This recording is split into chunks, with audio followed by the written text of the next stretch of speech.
Hello, longboarding mom. Today has been a very busy and productive day. I am making orange marmalade. I've already vacuum sealed my smoked cheeses. I've ironed on patches on my shirt and my apron. You guys probably saw that video last week, hopefully. If not, go back and watch it, please. And thank you.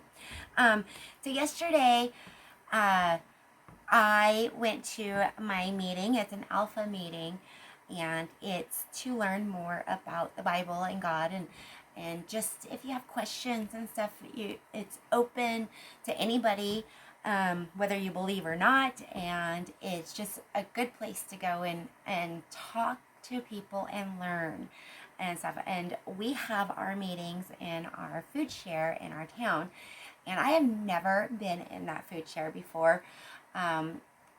I can't say that I haven't needed it, but I feel like I am very blessed, and if I need help, I can ask my family and stuff, and they help me. But I've also been preparing all my life. I've learned to stock up when things are on sale and different things, and when COVID hit, and we got all that stimulus money, I bought food, and I bought things to help me survive if I needed to and stuff. So yesterday I was at the food share at my meeting, and they had a whole bunch of oranges, and I didn't want them to go bad because not everybody was taking them. There's a whole bunch of grapefruits too, and if I would have known you can mix the oranges and grapefruits together and make orange marmalade or a kind of a jam and stuff, I would have grabbed some of those as well.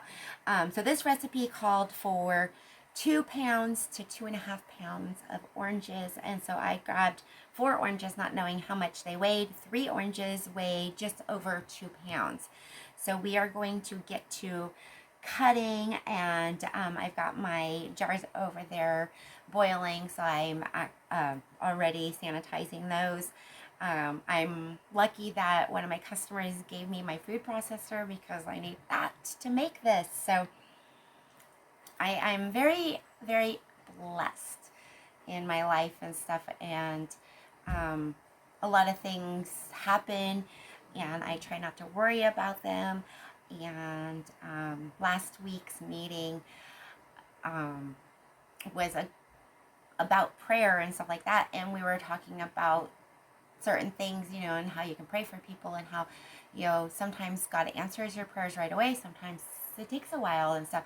And one of the things that reminded me of,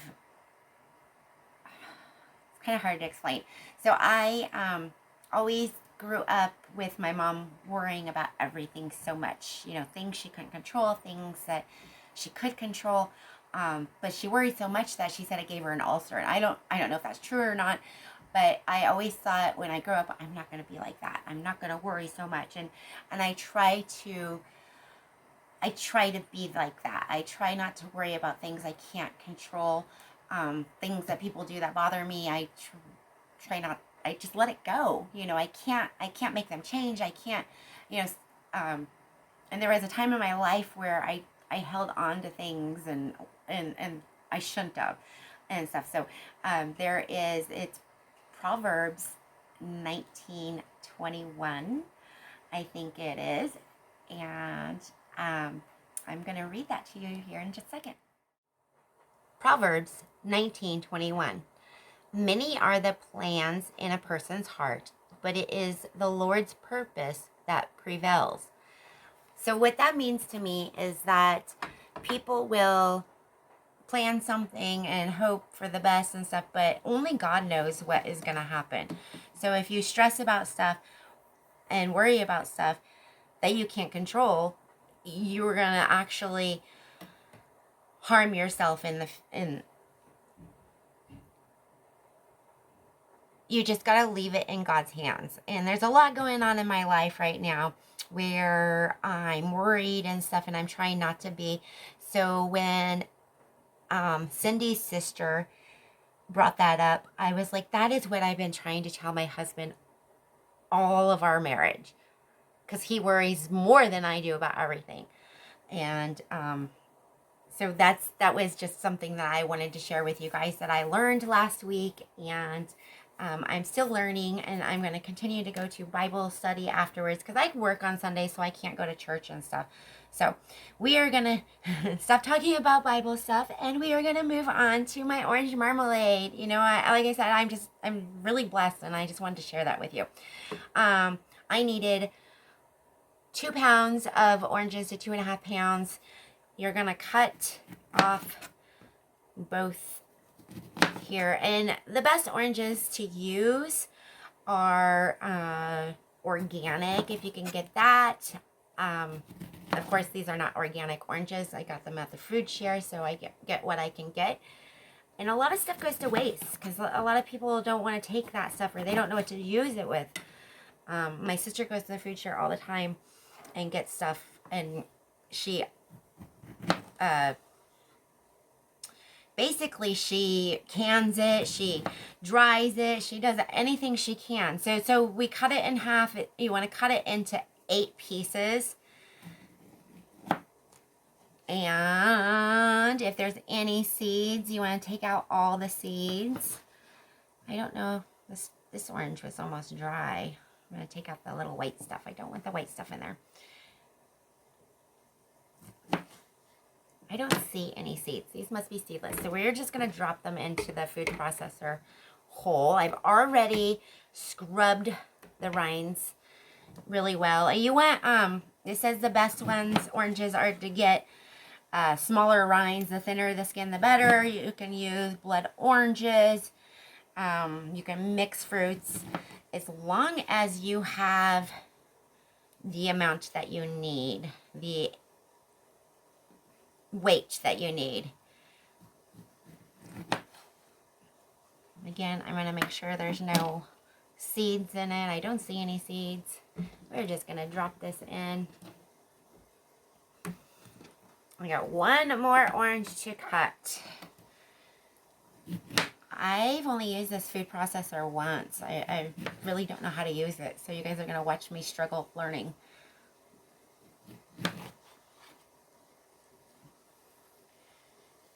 The customer that gave me these kitchen stuff, his wife, I told you, had passed away. Her name was Deborah. I saw a photo of her. She came from California, moved up here with her husband. They bought property 5-6 years ago. And I saw a picture, her driver's license of California and her driver's license when she switched over to Oregon. And the smile on her face, just, it's beautiful up here. And they just loved it here. And I'm so glad that they got to spend their last few years together. They were high school sweethearts, been married for 50 years. And it's just a love story. I just love hearing that. So we are going to pulse this. Give me a second. I'm going to turn off my jars back there and clean up this mess really fast.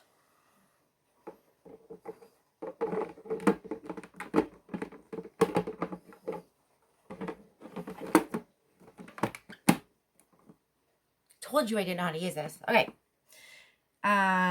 It's off.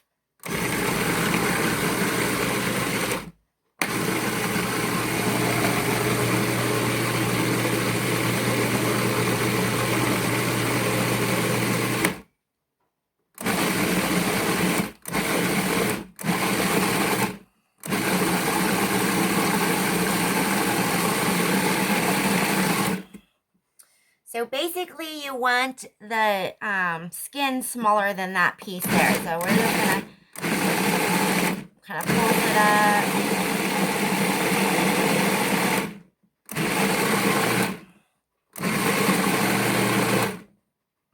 What do you think? I've never made this before. I think that looks good to me. We are going to transfer it over to the pot over there, add the remainder ingredients. I'm supposed to have a lemon. I'm supposed to zest it and squeeze the juice. I do not have that, so I'm just going to use some lemon juice in there. And a 1/3 cup of water, my filtered water that I got right here. And 4 cups of sugar. And we are going to boil on the stove. Boil it, bring it to a boil, and then we're going to simmer it for 35 to 45 minutes. I'm going to put a plate in the freezer so we can test it on that plate.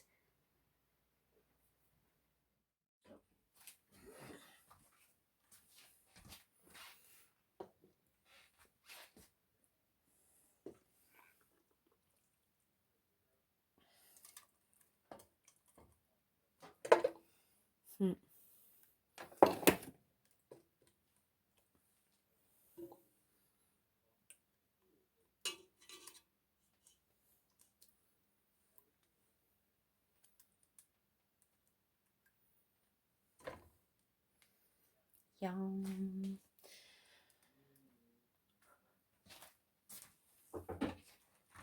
Okay, I don't know how much I'm gonna like orange marmalade. When I was a kid, I loved Curious George, and I would eat orange marmalade because Curious George ate more orange marmalade. So I'm gonna make this because my baby Bean, my granddaughter, loves Curious George. So let's see if she'll eat some orange marmalade too.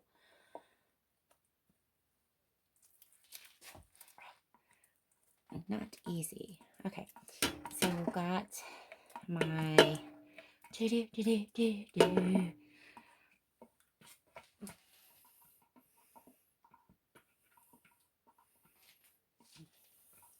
smells good. Oranges. 1/3 cup of water.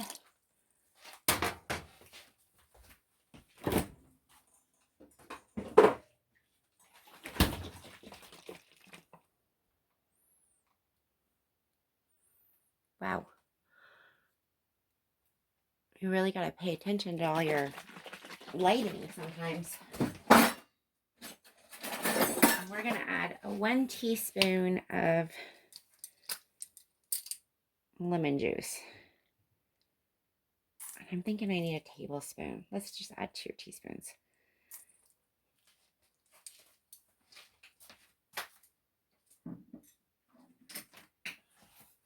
Okay, 3.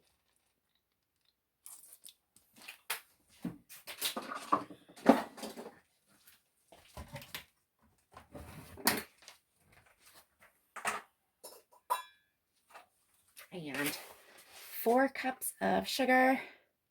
1, 2, 3. I know a lot of sugar, right? But if you add any less than that, it's not gonna make the marmalade. It will make it runny. It won't be any good. And you will not be able to can it. So we are gonna put this on the back burner back here and turn it on medium high. Bring it to a boil, and then we are gonna drop it down to simmer for 45 minutes. And so you can use half sugar, half like Splenda, it said. There's options to make it less, I guess, sugary, but Splenda is not good for you. All that sugary, sugar-free stuff, I don't know, not good for you. But, you know, if you're diabetic, you've got to watch what you're eating. So this is not for people that have diabetes. If you're gonna eat it in moderation. But wow, the color, I just love stuff with color, and I think the little bits will be just perfect. So we will bring this to a boil. I will show you guys here in a little bit what it looks like.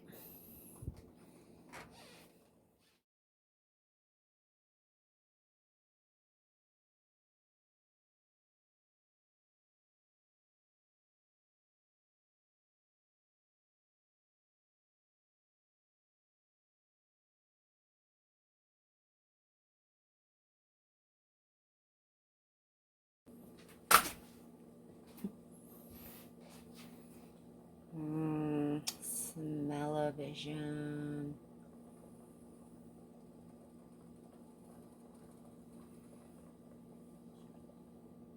It's starting to boil. I will reduce the heat down and let it simmer, and we will stir it not constantly, but you want to stir it often. As soon as it comes to a royal boil. So hard to say for me.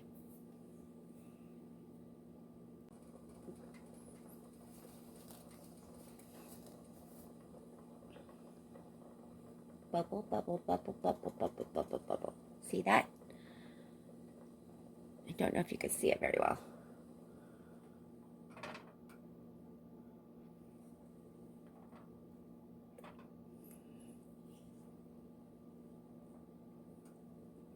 We often boil tea for my husband like every day because he drinks a gallon of tea a day. And I can hear right before it starts to boil, you hear the little simmer of the water and stuff. And so I always tell my husband it's boiling. He's like, no, it's not. And right after I say that, it like takes a minute and then it's boiling. We are going to bring the temperature down now to like between 2 and 3. I'm gonna give it a good stir again. And I got my timer set for 30 minutes. It says 30 to 35 minutes.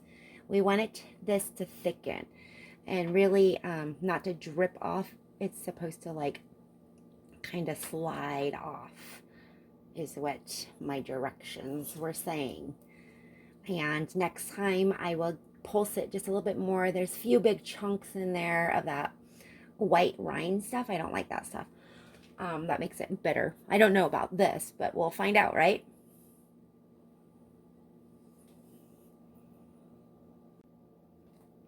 Okay, it was simmering too high. So I turned it down to 1. Wondering if now I turned it down a little too low, but we'll check it here in a second to make sure it's simmering, getting a little thicker. But in the meantime, I'm gonna go finish my dishes.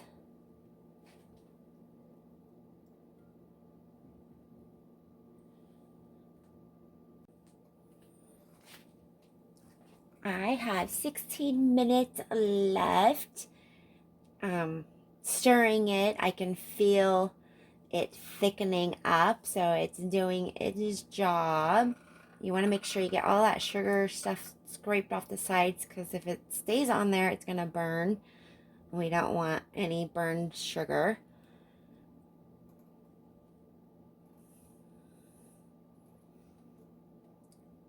Oh gosh, it smells so good in here, that orange smell. In the wintertime, you could cut up oranges, cloves, all kinds of stuff, and just boil it in some water and get that citrusy smell in the air. And also, if you live in a dry area, put some humidity in the air, which I don't need in Oregon. We got tons of humidity here. Every once in a while it dries up, but dang, we are always humid. So we've got just about, 15 more minutes. We'll come back.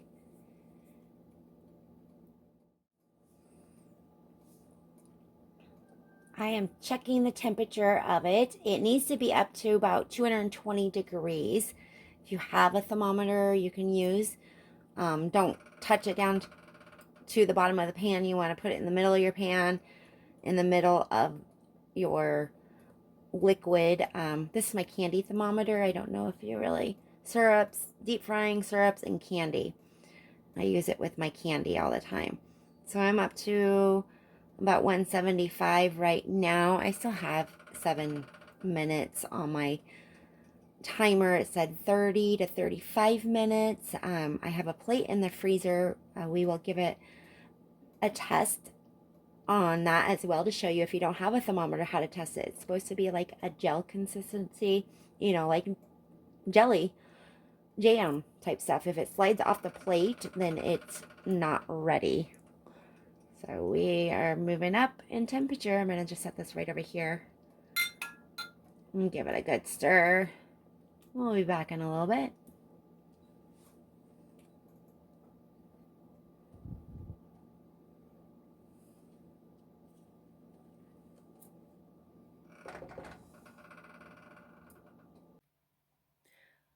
It has been 30 minutes, but it didn't feel quite thick enough to me.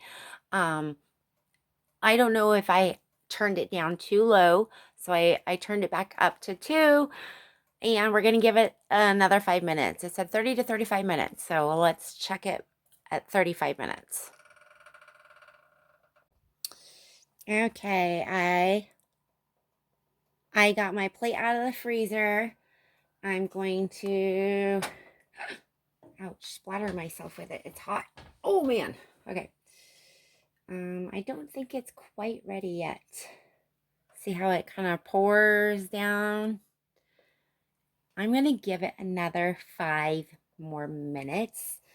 The temperature was slowly climbing on my thermometer, and it didn't reach 200.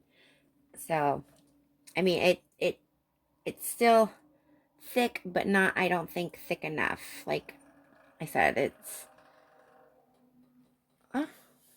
dripping down. I'm going to try it, though.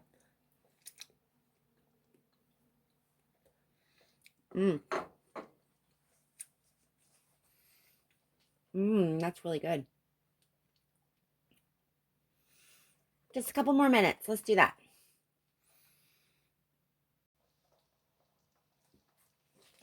Okay, another 5 minutes has gone by. I think we're just gonna go ahead and pull it. Looky there. It's barely sliding off. Okay, we're gonna turn this off and start jarring it.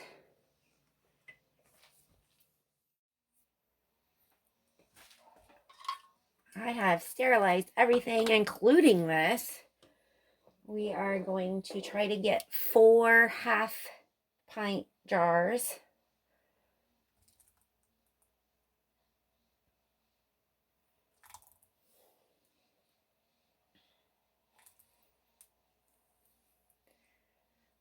Yeah, we are going to leave about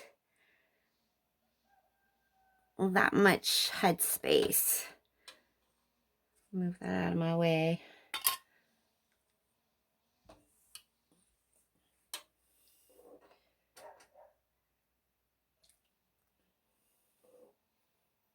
I might get more than 4 jars. I always underestimate how much I'm going to make. And I think I can add just a little bit more than what I did to that other one.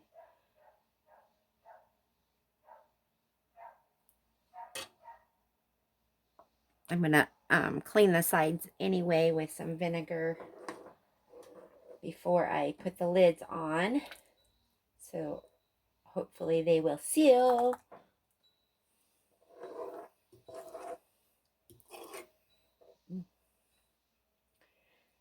So if I get more than I normally get, I will probably give some to my neighbor, John. He is the one that gives me all the wonderful fruits out of his orchard.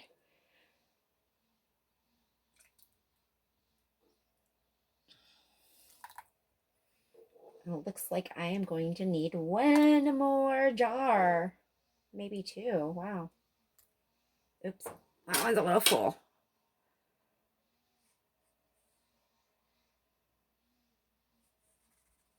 Yeah, that one's a little full, so I'm going to take a little bit out of that one. I'm going to clean up my jars, put the lids on, and we are going to water bath those for 10 minutes, let them cool for 5, and then take them out of the water, and hopefully all of them will seal.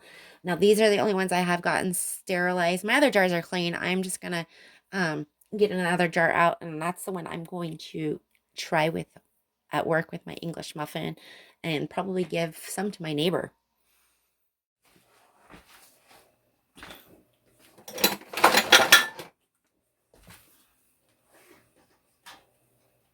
So you want to cash in our nickels for Starbs? Get you a Starbs card? No, we don't have to. Oh, we could. The only reason I say that is because I just thought of it and I'd moved the jars down to the car. Then Mommy could starve. One. Huh? Oh, one sealed.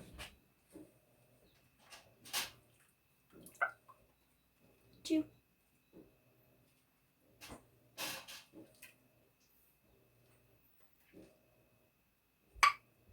Three. 4.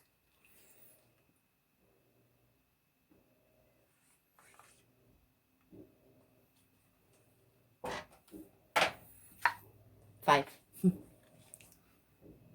5 sealed already. I don't know if you heard my husband talking about Starbs. We are going for a ride.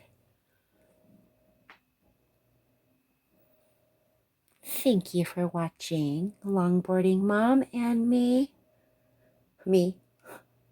That didn't make any sense. Thank you for watching Longboarding Mom making orange marmalade. We will try some later when I get English muffins.